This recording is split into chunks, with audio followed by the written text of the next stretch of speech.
Scott Shafer, welcome. So today's forum was the first and only scheduled opportunity for California voters to hear Gavin Newsom and John Cox debate the issues. How did they do? Well, we had a format that enabled a lot of give and take. It was very much open-ended. It was a conversation. It wasn't the kind of League of Women Voters format where you have 30 seconds to rebut and a minute to answer. And so I think it enabled us to get more deeply into issues. We had about a 7-minute conversation, for example, about housing. We did that with him on immigration and a number of other issues. I wish we'd had an hour and a half because there were a lot of issues we did not get to, like healthcare, for example. But I think that listeners would have gotten a pretty good sense of how these two candidates are different in terms of their values and their policies and how they would be different as governor.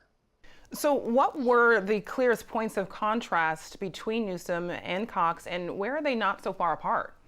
Well, they're not so far apart in terms of what the problem is with housing. I think everyone agrees, and they agree, that there is not enough housing to meet the demand in California. They both agree that there are frivolous lawsuits and local opposition to housing projects that often either delays or kill projects.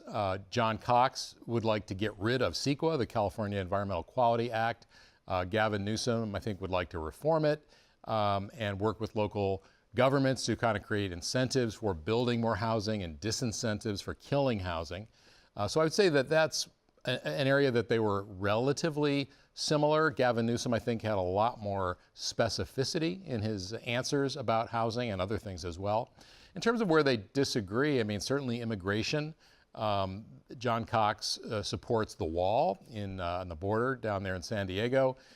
He is very much opposed to sanctuary state or sanctuary city policies and says he would get rid of them, although it's a little unclear how he would do that. He would have to go to the ballot, really. You know, a border wall is necessary. I live in San Diego, and it's had some effect there. But the Republican mayor of San Diego opposes the wall. Maybe so, but a lot of people think it's the right thing to do.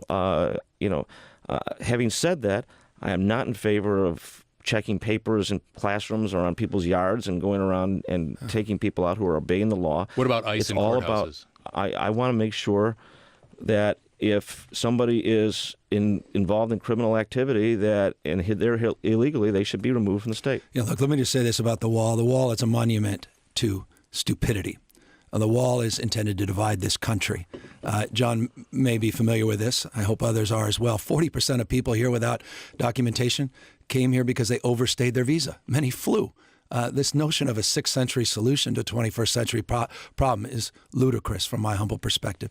As it relates to sanctuary, there certainly should be sanctuary when people are accessing the court system. Now, another lively part of the discussion today came early on when the conversation steered towards housing, and we want to play another soundbite from that exchange in the forum for our audience.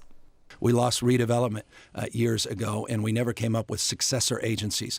We have specific goals on enhanced infrastructure financing districts in the state, taking advantage of these opportunity zones. Again, what you heard from John is an illusory strategy where he criticizes and identifies problems, but with all due respect, doesn't have the details and the strategies to actually solve what it. You heard from Gavin is more government, more plans to pay out money from government, tax credits, plans for government financing. But if you don't really attack the cost of building, the delays in building, the litigation, the lawsuits, the impact fees that are put on housing in the state, if you don't do that, what you're going to do is institutionalize these high rents. And wrapping up, Mr. Shafer, you have moderated other forums and debates. How would you say overall the tone of today's forum compared to others that you've moderated?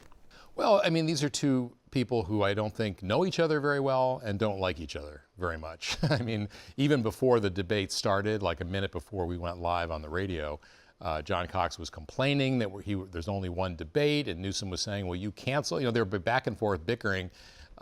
So there was a lot of contentiousness. I do think once they were on the air and we went live, they were fairly civil. I think they didn't interrupt each other. They didn't call each other names very much. So I think it was intense. The stakes, I think, were somewhat high, although, it was on radio. And I think the Newsom campaign knew that any mistakes they made would be, minimized by the fact that there wasn't video. But that said, I think it was useful. I think it was somewhat entertaining and informative. Excellent job. Scott Shafer, KQED Politics and Government Senior Editor. Thank you so much. Thank you.